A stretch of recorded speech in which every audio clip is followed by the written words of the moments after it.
countdown is underway. And here we go. Onto a 2-part map this time with winter.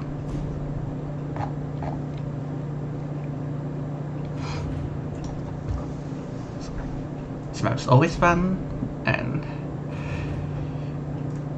you know it's fun when someone leaks the first wave, typically, when you play this map on ladder. You can see Red testing his latency here with fuel cells, and okay, and we're off. Cannon starts on the north portal. We will see both players probably starting to go down to relocate.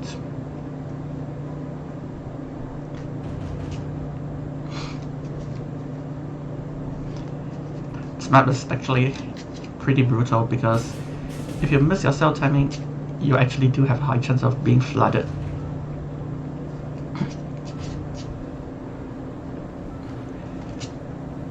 So yeah, Red does manage to deal with it, but letting the wave go into the inner loop.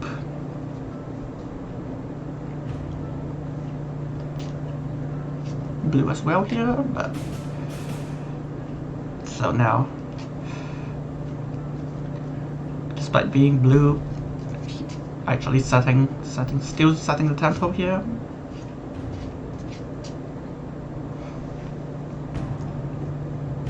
Yeah, Red is a little behind on tempo, even as host. So you can see.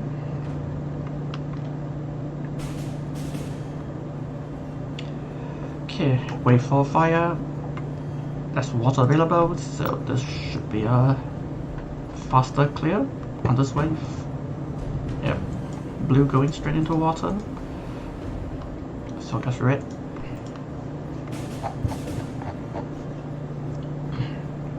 Probably easier to just watch both players like this though. Okay. And of course, you don't want to use water versus the dark wave.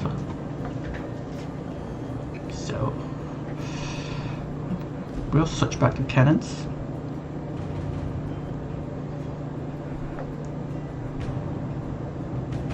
Okay.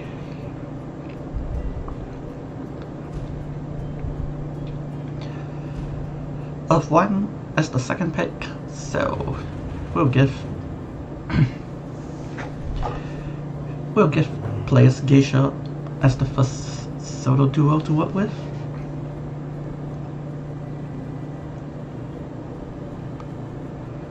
Okay, we'll see what players put down.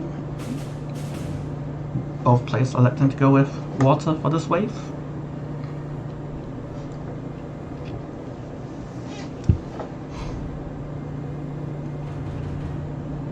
It's about 50 or so net worth difference. Not too significant, but usually you want to look at the first triple.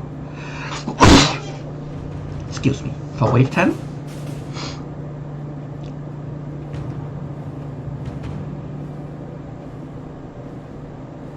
As well here.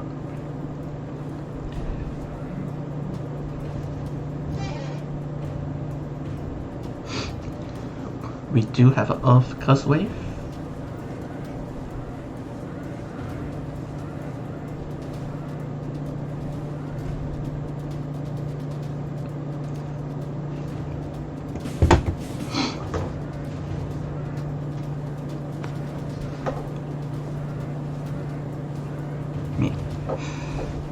Shouldn't be seeing too many leaks in the early game at this point.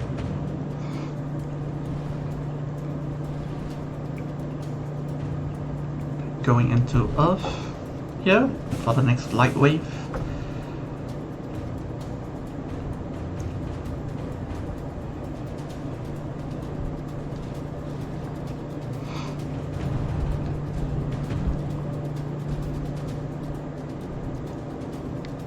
I mean, of course here, selling it with Earth is definitely easier than selling geishas.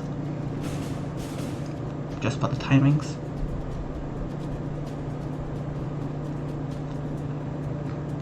Also, it definitely helps with in curse waves because you can sell towers faster for it.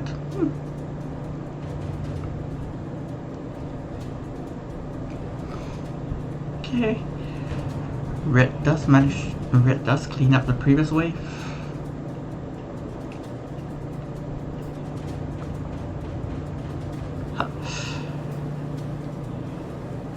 And we have, what was that? Dock. That's the third pick. We had Dark Fire Earth the last game. We have Dark Earth Water this time, giving us Howitzer again, but we have Poison and Geisha this time. And a support triple. Okay, wave 11 Nature Shield, Fire Shield. So, will be a clear with water.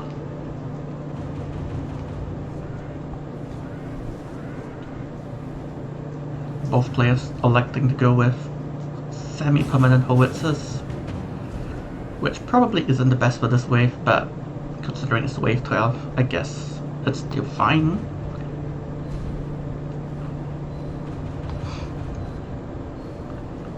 Okay, red does decide to go for the full cell into Dark Towers. Blue leaving one howitzer in play.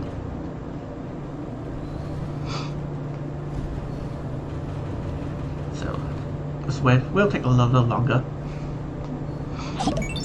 but definitely should be cleaned up. And now we have a water wave, so that will clear this. Okay, red's gonna cut this a little close, but we'll hold.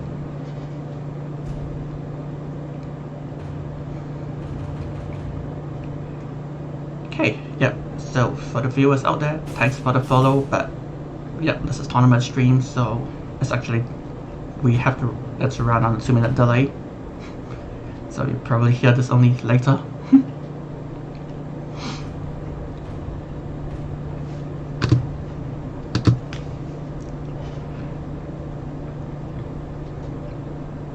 Okay, so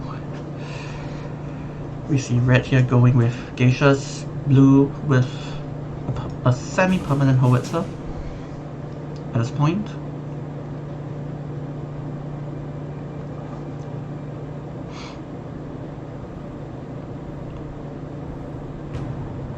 Okay.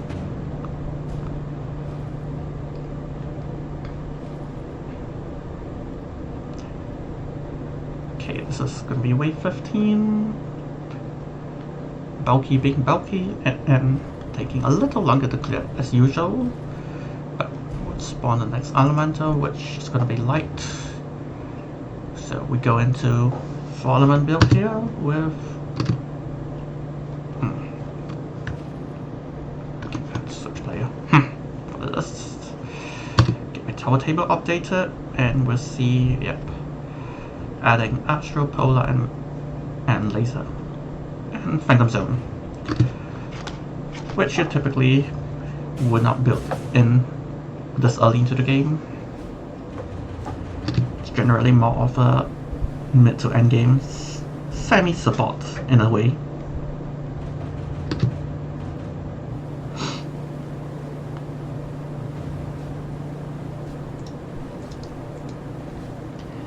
Okay, red going for the trickery laser play here.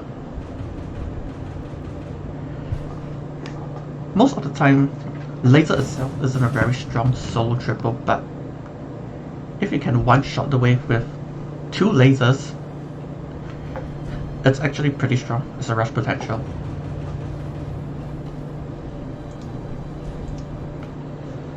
So red going into a little hesitant on the build, but going into Astro.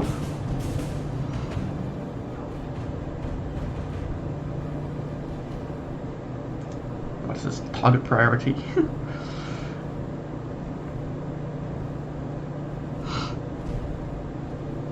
Blue, on the other hand, is just selling geishas at this point. I think red might take a few leaks here. Yep. actually more than a few leagues, going down to 38 lives. Going straight into double Astro. I mean, as you can see, Astro isn't the fastest clear. So, when you're under pressure, it probably isn't the best tower, really. I mean, of course, with proper target priorities, you probably can still clean up the wave.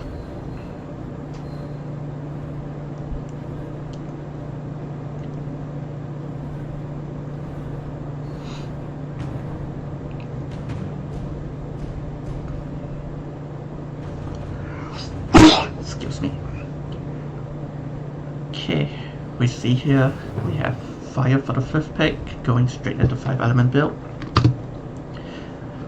And adding Railgun Singularity, Crystal Spire, and Shredder. On the spot triple side, you have Windstorm, Polar Mark, Corrosion.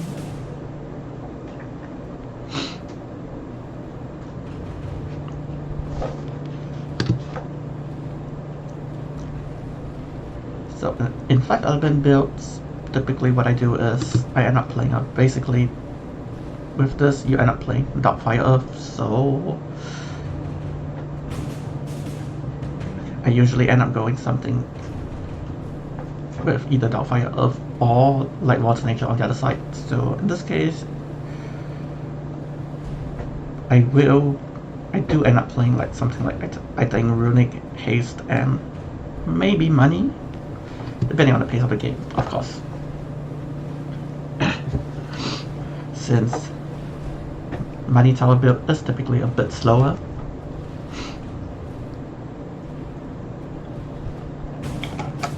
and wouldn't work too well in a rush game. So we see red here going with haste and support, blue putting down permanent corrosion towers and rotating the duels for elemental advantages here.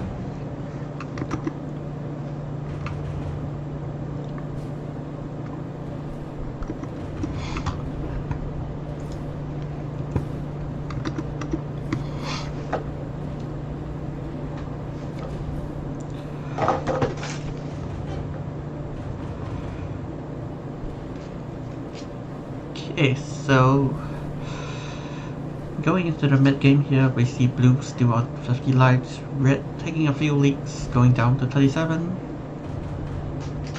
with a slight net worth deficit.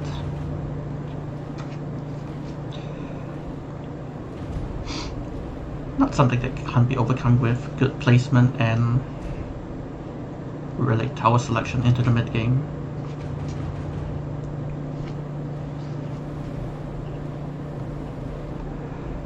But we'll see what this game gives us two.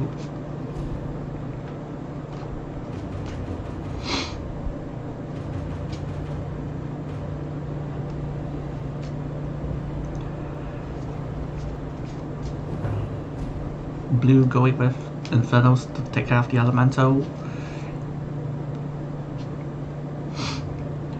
Red does the same but slightly slower. And gets it done. And now both players shifting their focus back to the wave.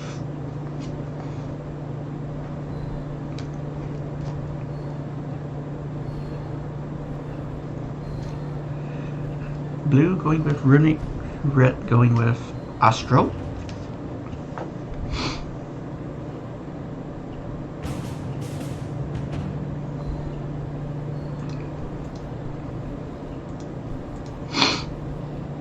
Finally he realizes that there is Runic available versus the Water Wave.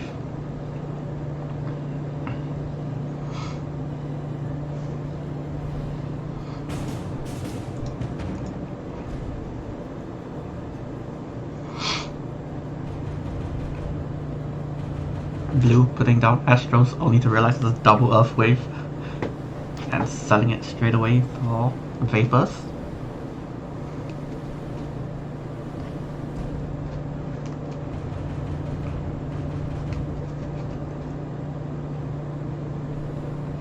Red on this side, staying with Astros, or rather Runics.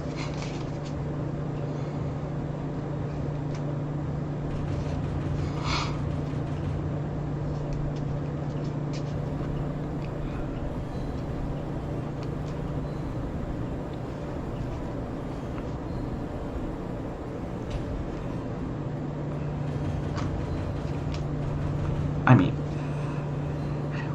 you get into the mid game, you typically will settle down into a few semi-permanent support triples that you rotate the damage towers accordingly to the wave.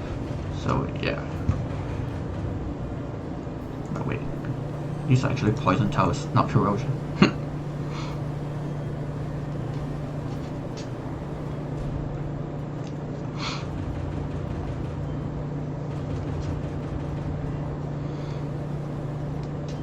Blue going with the vapor spam here to hold. Red staying put on. Pretty sure these are runics, right? Yeah, they are. Okay, we have Water 2 as the next pick, so we'll give the players Geisha 2.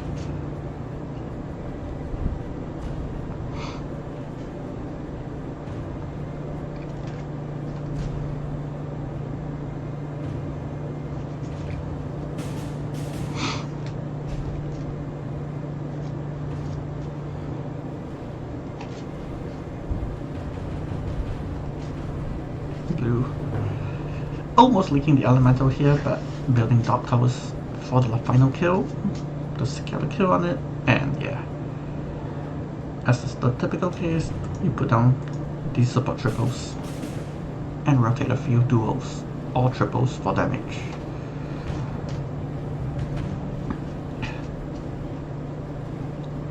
Red on this side, starting to put down the support triples, but leaving a few runics in play.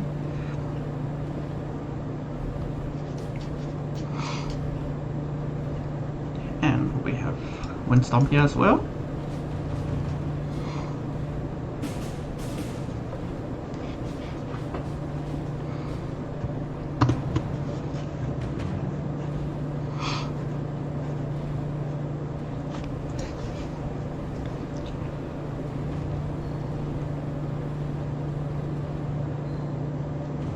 Okay.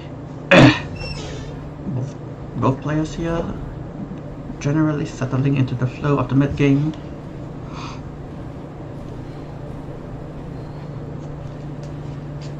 And at this point, mostly what you want to see is the upgraded triples, hopefully.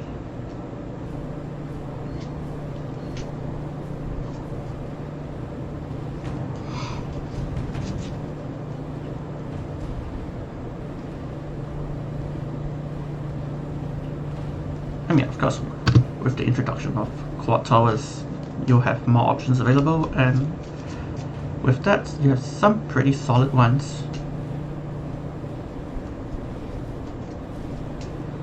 Although with this build, most of the quads are more for late game.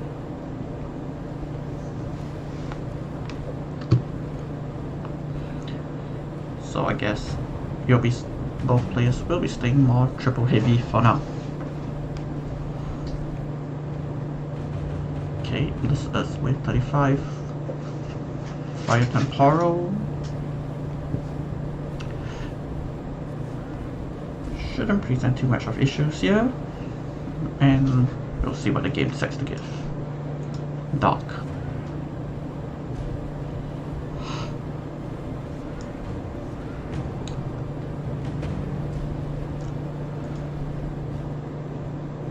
Blue going with the Astral Kill on the dock. Red going with lasers to take it out quickly, and okay, we have Poison 2, Howitzer 2, Geisha 2, and Mach 2.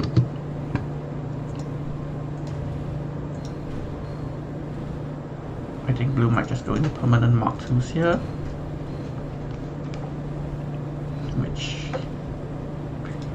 YOYO definitely does. Go into Mach 2s.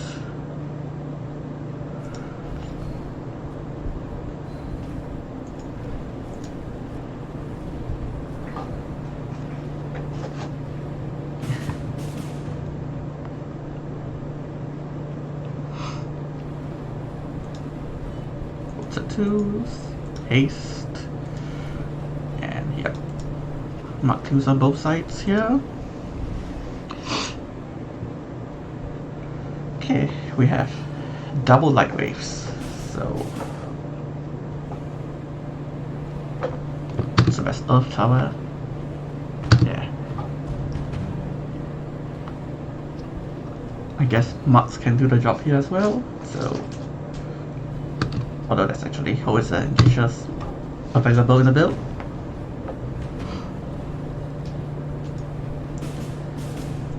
So blue here actually playing pretty support heavy, which is okay because opponent isn't really putting too much pressure. The danger with going with mostly support is if your opponent is playing pure damage, you probably might kill slower, and there is some chance you leak if the opponent is hard pressuring, going full damage. But in this case, opponent is also putting down supports, so we'll probably go pretty even.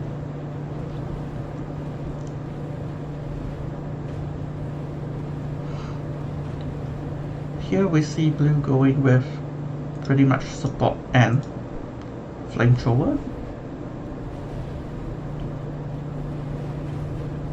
On this side we have haste and howitzer 2s and these support triples. Okay, we have Earth 3 instead,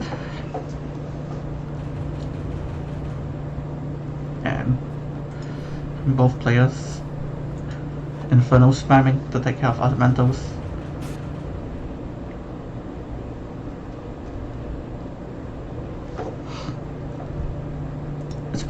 It's pretty easy. It's the easiest option because Inferno's ability ensures that it will always stay on target, regardless of range.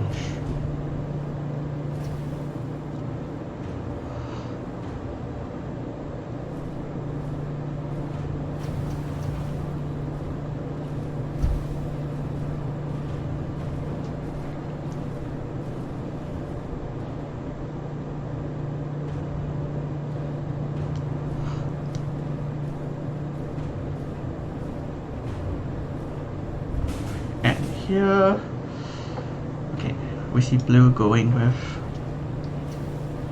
Crystal Spires.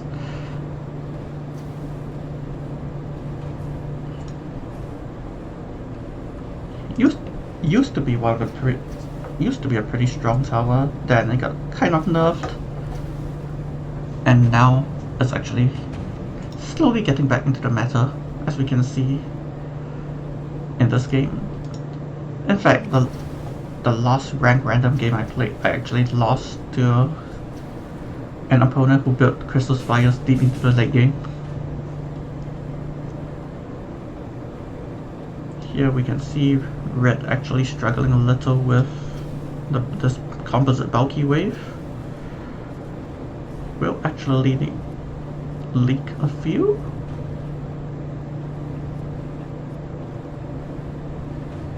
Going down to 21 lives. Okay, 43 dark fast.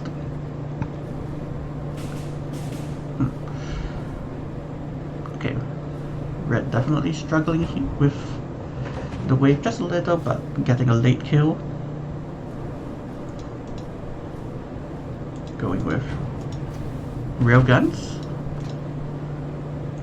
howitzer 2s, and supports. Blue on this side going with flamethrower, crystal spire, and runics, just for this wave.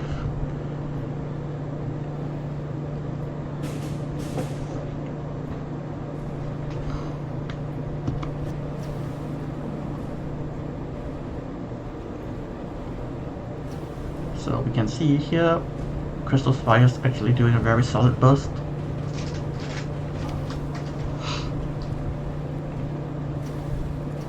And bunch of rotating triples.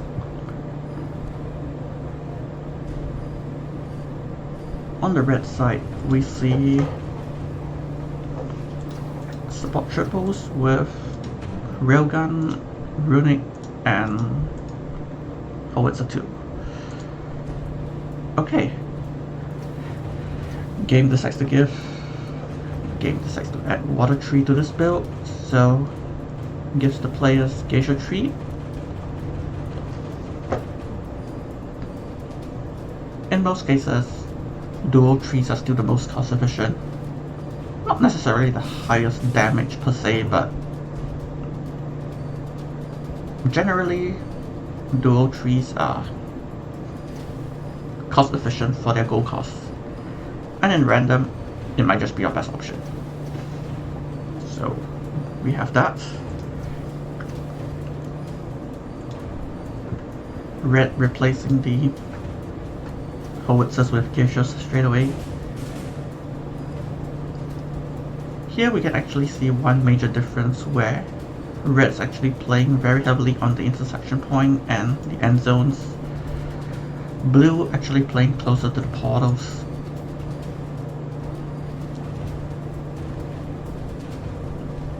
I mean, there's no real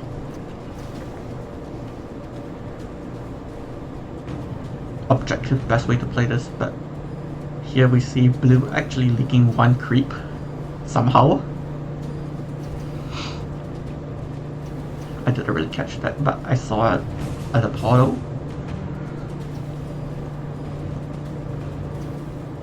Okay, so here pretty stable at this point. You probably start planning for your endgame.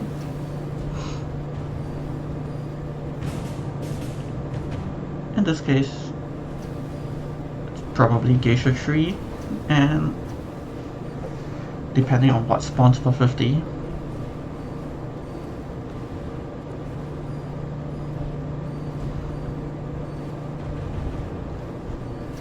I mean, there is still a chance this goes into a 6-element build, so we'll see.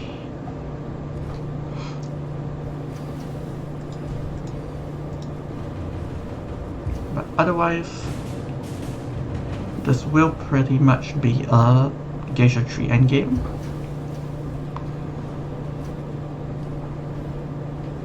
Okay. Dark shield.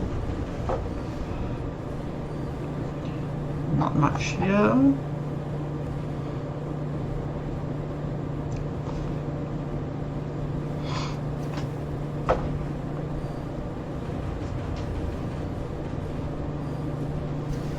This wave should get cleaned up,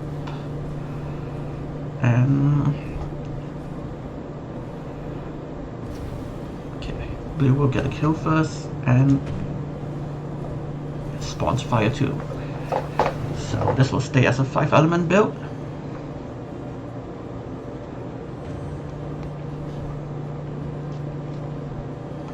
Or I guess some would say it's basically a 4-element build with a light splash. So you have Mark 2, Corrosion 2, and Geisha Tree. Blacksmith Trickery for support, and I think at this point you probably put down 2 Phantom Zones, 1 on each side.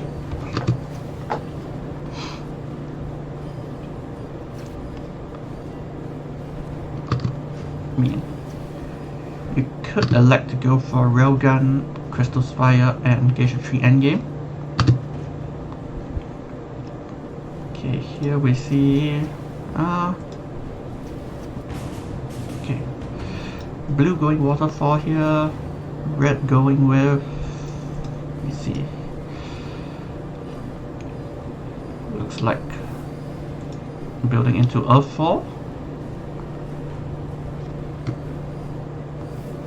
Once he gets the gold.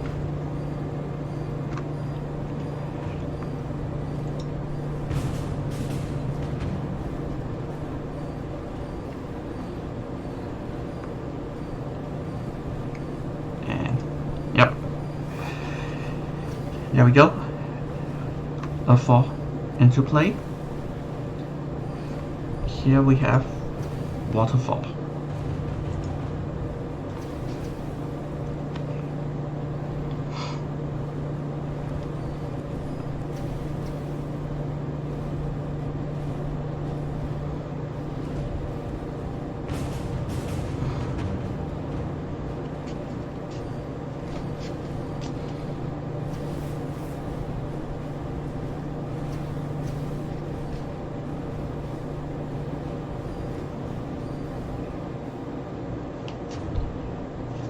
Okay, at this point you can tell red does get a slower kill, but it's a little more AoE heavy, so, and playing on the basically the intersect. Blue playing split on both ends, close to the portals.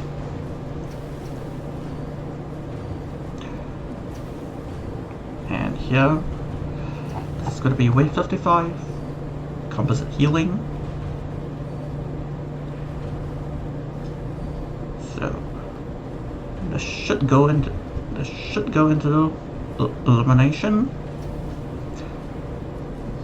Blue with the life total advantage, and not too much, just about 8k difference.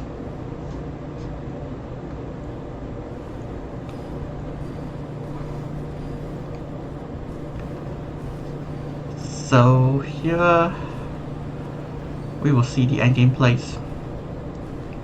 Actually, red is taking a few leaks here, but should survive.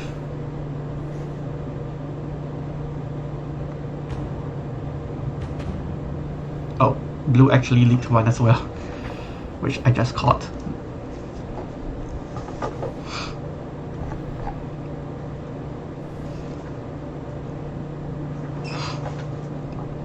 Okay, so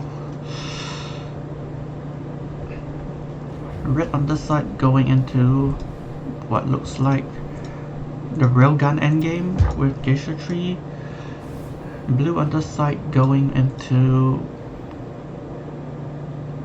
Crystal Spire and Geisha Tree.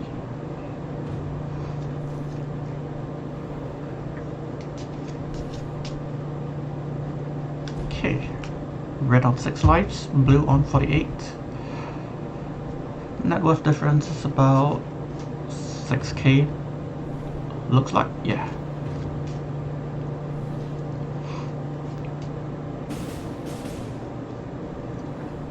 Okay, and here we go. Into the elimination. Blue getting a first kill really quickly.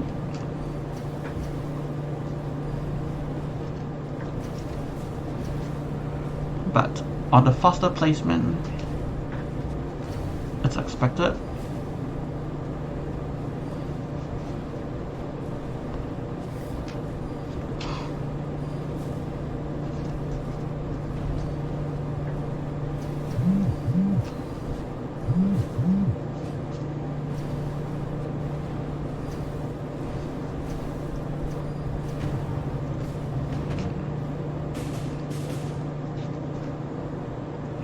On the end game, okay, red is getting really close,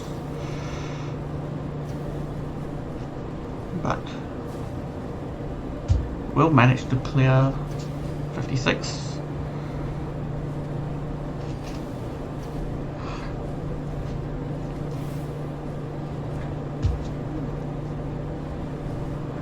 Blue on the other side, not really close to leaking just yet.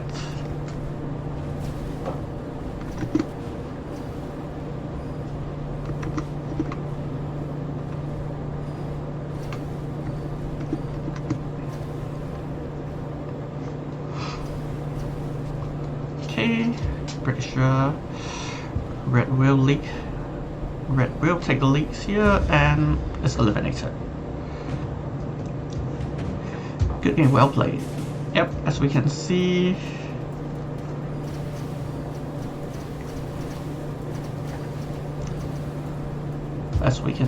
Crystal Spire is actually pretty strong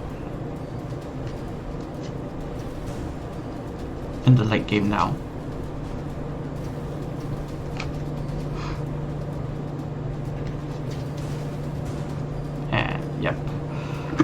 it then.